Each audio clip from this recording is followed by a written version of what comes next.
Police officer ने खुद को सबसे गहरी सेल में बंद कर लिया। अगले ही पल उसने चाबी बाहर फेंक दी। जब उसके साथी अंदर आए तो उन्होंने देखा कि वो खिड़की को घूर रहा था। उन्होंने पुलिस ऑफिसर से कहा कि कोई बेवकूफ़ी वाली हरकत न करे। इसके बावजूद पुलिस ऑफिसर ने वही कहा जो उसे नहीं कहना चाहिए था, मैं बाहर जाना चाहता हूं।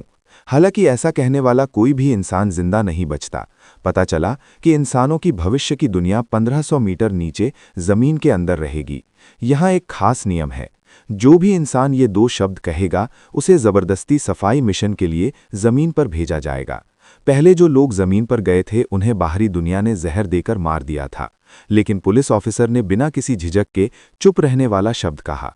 यह 3 साल पहले अपनी पत्नी की अजीब मौत की वजह से था। उस दिन उसकी पत्नी ने रेस्टोरेंट में चिल्लाकर कहा था कि बाहरी दुनिया असल में पक्षियों और फूलों की तस्वीर है।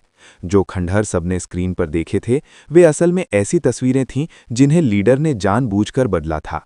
इसका मकसद लोगों को हमेशा के लिए यहाँ कैद रखना था, ताकि वे बाहर जाने के बारे में सोच भी ना सकें। लेकिन यह देखकर कि किसी ने कोई जवाब नहीं दिया, उसने चुप रहने वाला शब्द चिल्लाया, मैं बाहर जाना चाहता हूँ। इस तरह पुलिस ऑफिसर के पति होने के नाते उसे अंडरग्राउंड दुनिया में भेजना पड़ा। जमीन पर मौजूद लोगों ने एली के बाहर जाने की तस्वीर लाइव देखी। एली के खजाने से बाहर निकलने के बाद उसने अपने ऊन से खजाने के कैमरे को पहुंचा। उत्साहित होकर उसने सोचा कि बाहरी दुनिया में आखिरकार जिंदा रहा जा सकता है, लेकिन वो बाहर निकलने से पहले ही जमीन पर गिर गई। वह फिर हिल नहीं पाई। लोगों के दिलों में उम्मीद एक बार फिर खत्म हो गई। हालांकि सिर्फ एक औरत को एहसास हुआ कि पुलिस ऑफिसर ने मरने से पहले अपना हेलमेट जरूर उतारा होगा। पता चला कि पिछली रात वो पुलिस ऑफिसर को एक सुनसान गुफा में ले गया था। अंदर जाने पर उसे दीवार पर अजीब पैटर्न और शब्द मिले। ऐसा लगा जैसे वो बहुत पहले से इन सब चीज़ों की तरफ आकर्षित था। फिर वो पुलिस ऑफिसर को सीधे एक प्लेटफॉर्म पर ले गया। जब उसने यहाँ लाइट जलाई तो उसे अचानक यहाँ एक बहुत बड़ी खुदाई करने वाली मशीन दिखी। उसने अंदाज़ा लगाया कि खुदाई के दौरान कोई हादसा हुआ होगा, इसलिए उससे पहले के लोगों ने इसे मिट्टी से सील कर दिया था। वो और पुलिस ऑफिसर दीवार के सहारे सीढ़ी से नीचे उतरे।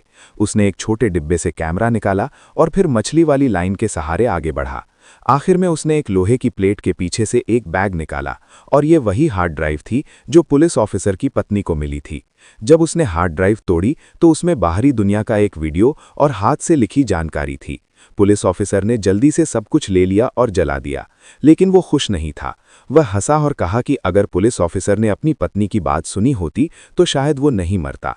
यह सुनते ही पुलिस ऑफिसर को गुस्सा आ गया, क्योंकि उसकी पत्नी हमेशा उसकी बहन जैसी थी। पुलिस ऑफिसर हिचकिचाया। उसने झूलिए से कहा कि इसके बाद वो चुपचाप रहे, क्योंकि अगर ये बात मैनेजमेंट को पता चल गई तो वे सब हार मान लेंगे। इसके बाद वो हार्ड ड्राइव और डिकोडिंग किताब वापस ले गया। फिर उसे खबर मिली कि पुलिस ऑफिसर को देश निकाला दे दिया गया है। फिर वो तुरंत इस प्लेटफॉर्म पर आया। उसे उम्मीद नहीं थी कि उसने पुलिस स्टेशन के नीचे चैनल छिपा रखा होगा। वो सच जानने के लिए यहाँ आया था। पता चला कि पानी पहले ही नीचे भर गया था। उसे हमेशा से गहरे पानी से डर लगता था। वो इतनी बड़ी बात की ज्यादा परवाह नहीं कर सका। उसने रस्सी बांधी और हेडलाइट लगाकर धीरे धीरे नीचे उतरा। क्योंकि वो बहुत ज्यादा घबराया हुआ था, इसलिए हेडलाइट सीधे नीचे गिर गई। अंधेरे में उसके पास पानी को थोड़ा छूने के अलावा कोई चारा नहीं था। जब वो पानी के संपर्क में आने ही वाला था तो वेयरहाउस के ऊपर का जनरेटर अचानक खराब हो गया। जनरेटर का इंचार्ज होने के नाते वो तुरंत वापस भागा। उसने देखा कि ट्रेनी अमृत को ठीक करने के लिए अंदर जाने वाला था और उसने तुरंत उसे रोक दिया। यह देखकर कि दूसरा आदमी नहीं हिला, उसे सीधे उसी से टक्कर लगी। जनरेटर का संकट हल होने के बाद सुपीरियर सीधे झूलिए के पास गया। उसने उसे शराब पीने के लिए और 2 घंटे तक नशे में रहने के लिए डांटा। उसने अपने ट्रेनी को बहुत डांटा और उसकी तारीफ भी की, लेकिन इस समय उसने कुछ बहुत गंभीर कहा। खजाने में जनरेटर में एक बहुत गंभीर समस्या है, इसे पूरी तरह से ठीक करने से पहले बंद करना होगा। लेकिन सुपीरियर ने कहा कि खजाने के इतिहास में जनरेटर कभी बंद नहीं हुआ है। इससे खजाने में हजारों लोगों की रोशनी चली जाएगी। अगर वे 5 मिनट के लिए भी अंधेरे में चले गए तो दहशत फैल जाएगी। सुपीरियर यह जिम्मेदारी नहीं उठा सकता। झूलिए ने जोर दिया कि जनरेटर के पूरी तरह से नष्ट होने और खजाने के विनाश का कारण बनने से बेहतर है कि थोड़ी देर के लिए अंधेरा हो जाए। आखिरकार सुपीरियर के आदेश पर वे केवल जनरेटर की मरम्मत जारी रख सकते थे। इसी समय जनरेटर में अचानक हाई प्रेशर आ गया, जिससे पूरा बेसमेंट जोर से हिलने लगा। इत्तेफाक से मेयर अभी-अभी यहां आए थे और उन्हें पता चला कि जनरेटर में खराबी आ गई है।